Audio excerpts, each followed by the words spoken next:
अब ऊपर मैंने अभी आपको बताया था कि जो रेफ की मात्रा होती है, जो इस तरीके से राह चढ़ता है, उसको हम रेफ कहते हैं, और वो क्या होता है, शुद्ध व्यंजन होता है, उसमें आ नहीं होता है। अब बात आती है स्वर रहित व्यंजन और स्वर सहित रा।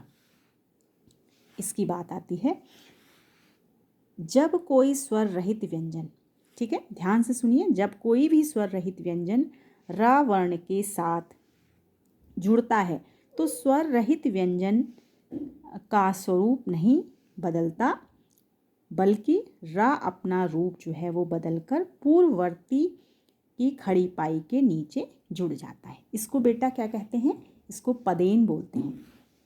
अब आप देखिए, जैसे यहाँ पे मैंने इसको पूरी तरह से विच्छेदित कर रखा है।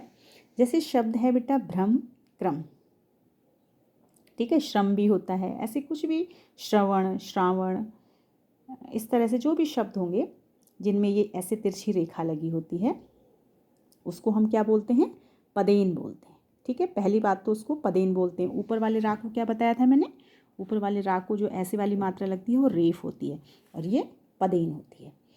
अब इसको पदेन क्यों कहते हैं, जैसे इसकी सबसे बड़ी विशेषता ये होती है, जैसे ये भ्रम शब्द है, अब मान लीजिए भ्रम है, भ्रमण है, इस तरीके का कुछ भी, क्रमशः है, क्रम है, तो मान लीजिए ऐसे इन्होंने दे दिया पेपरों में और आपसे कहा वर्ण वियोजन कीजिए, तो इसमें सबसे पहली बात यह है कि जो भा आया, सबसे पहले आप भा दिखाएंगी, विच्छेदित रूप में सबसे पहले भा दिखाया जाएगा।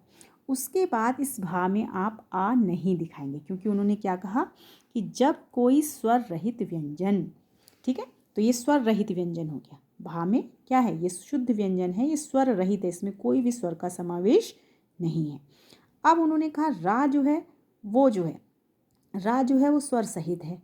ये देखिए, रा जो है वो स्वर सहित है, तो इसने क्या किया, इसमें वो ये कह रहे हैं कि वो जो स्वर रहित व्यंजन होता है वो अपना स्वरूप नहीं बदलता। जैसे भा है, इसमें भा जो है वो क्या है, स्वर रहित है, लेकिन भा तो वैसे का वैसा ही लिखा है, जबकि रा क्या है, वो स्वर सहित है, लेकिन उसने अपना रूप बदलकर, अपना स्वरूप बदलकर उसके पदेन, मतलब एक तरह से उसके पैरों पे आ गया। किसके, जो आगे वाला व्यंजन जो कैसा था, जो स्वर रहित था, उसके पैरों पे तो मैं बोल रही हूँ, इसीलिए पदेन कहा गया है। लेकिन ये खड़ी पाई, जैसे भा में खड़ी पाई है तो इसकी तिरछी रेखा के रूप में लग गया, ऐसे का में ये खड़ी पाई है, इसके नीचे पैरों पर तिरछी रेखा के रूप में लग गया। तो इसमें क्या हुआ, उसने जो स्वर रहित व्यंजन है उसका अपना स्वरूप वैसे का वैसे ही रहा, का ऐसे ही लिखते हैं, भा ऐसे ही लिखते हैं, लेकिन स्वरूप किसने बदला, उस रा ने बदला। जबकि रा क्या है, वो संपूर्ण है, यानी उसमें स्वर भी है और व्यंजन भी है, लेकिन उसने अपना स्वरूप बदल के इस तिरछी रेखा के रूप में पदेन कर लिया। आ गई बात समझ में। तो यदि इस तरह का कोई शब्द पेपरों में आता है तो आप इस बात का ध्यान रखेंगे कि वो जब उसको आप विच्छेदित रूप में दिखाएंगे तो हमेशा उसके बाद आ दिखाएंगे, जबकि इस वाले रा में मैं बार बार इसी बात पर जोर दे रही हूँ, इसमें आप आ नहीं दिखाएंगे। ठीक है,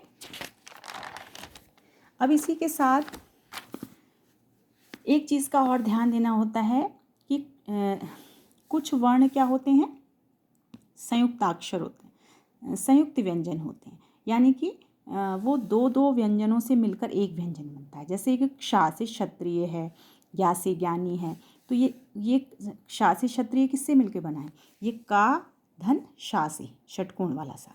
ऐसे ये जो ज्ञा से ज्ञानी है वो कैसे बना है, जा धन या चाछा जा झा या जो होता है उससे मिलकर बना है।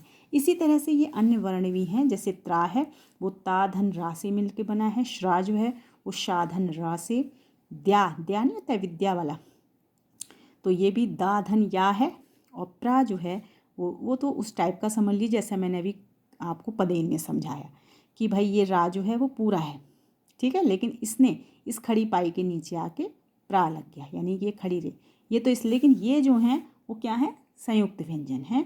तो ये इन्हीं बातों का आप विशेष रूप से वर्ण संयोजन और वियोजन में ध्यान रखेंगे तो आप बहुत अच्छी तरह से कर पाएंगे। मुख्य रूप से आपको किन बातों का ध्यान रखना है, सबसे पहले यदि उन्होंने शब्द दिया है, यानी कि वर्ण का संयोजित रूप दिया है और आपको वियोजित करने के लिए दिया है, तो आप सबसे पहले ध्यान देंगे कि किस क्रम से आए हैं और उनको अनिवार्य रूप से हलंत करेंगे। बच्चे अक्सर क्या करते हैं, दिखा तो देते हैं उनका वियोजन, लेकिन वर्णों को हलंत नहीं लगाते। जबकि ये बहुत बड़ी मतलब मिस्टेक नहीं, इसको ब्लंडर बोला जाएगा।